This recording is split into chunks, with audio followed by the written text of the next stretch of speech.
रात्रीची शांतता धारदार होती आज. माड्यांच्या पानांनी हलका सुसाट केला. धुकं खाली उतरून जमीन चाटत होतं. कुत्र्यांचं भुंकणं अचानक थांबलं होतं आणि हवा जड श्वास घेत होती. गवळीवाडीच्या टोकावर जुनं घर उभं. कौलांमधून पाणी टपटप खाली गळत होतं. जुनी खिडकी वाड्याने स्वतः हलत होती. आत दिवा नसतानाही उजेड दिसत होता. जणू कोणी शांतपणे आत फिरत होतं. विनायक नावाचा प्रवासी तिकडे गेला. त्याला राहायला स्वस्त जागा हवी होती.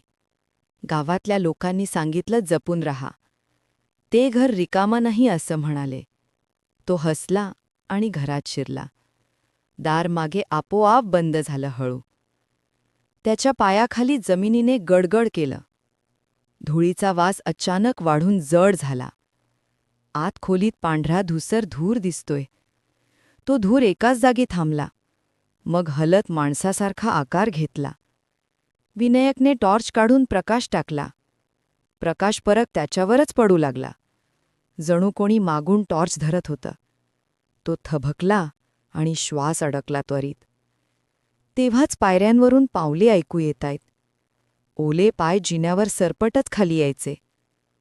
सरपटण्याचा आवाज माती खरवडत होता आत. विनायक मागे सरकला हतबल आणि गोंधळलेला. अंधारातून एक बारीक मुलगा उतरला. चेहऱ्यावर ना डोळे ना मुंड, पण चेहरा सतत बदलत हालचाल करत होता. जणू चेहऱ्यातल्या जागी धूर होता. तो मुलगा हाताने हळू इशारा करतो. इकडे ये, अशी कुजबूज खोलीत उमटली. ती आवाज खुंटीवरून पडल्यासारखी कर्कश.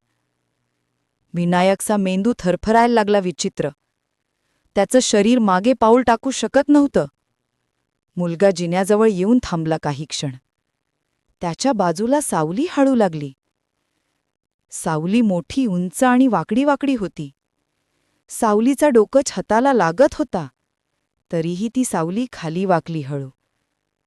कानाजवळ थंड हवा फिरली अचानक. कोणीतरी म्हणालं, "तू इथे कोण रे?" विनायक थिजला आवाज ऐकून पूर्ण. तो मागे पळायला वळला ताबडतोब. दार बंद होताना आवाज खडखडला जोरात. धूर अचानक गच्च भरून गेला आत. मुलगा त्या धुरात विरघळू लागला. सावली धुरातून बाहेर येऊ लागली. लांब हात त्याच्याकडे सरळ ताणले गेले. विनायक धावत कौलारू घराबाहेर पडला. बाहेर हवा शांत आणि हलकी होती. पण घराच्या आतमधून हाक येत राहिली, "विनायक, परत ये, पूर्ण नाही झालं." तो रस्त्यावर पळत राहिला. दूरवरून घराची खिडकी वाजू लागली. काच भिजल्याचा आवाज लांब घुमत होता.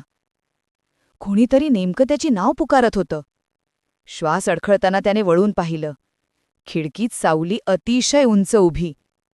तिच्या शेजारी मुलगा हसत उभा होता. त्याचा चेहरा धुक्यात विरघळत होता आणि त्यावर विनायकचाच चेहरा उमटलं. त्याला पाहून विनायक ओरडून पडला.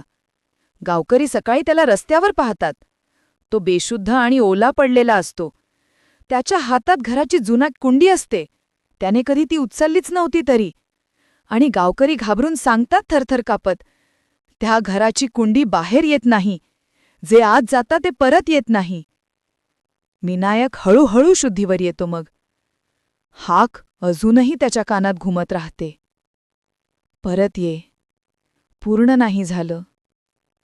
आणि त्या दिवसापासून गावात कोणीही त्या जुन्या घराकडे पाहायलाही जात नाही. कारण घराच्या खिडकीत 2 आकृत्या दिसतात, एक मुलाची आणि एक सावलीसारख्या चेहऱ्याची. आणि दोघेही हळूच हात हलवतात, "ये ना,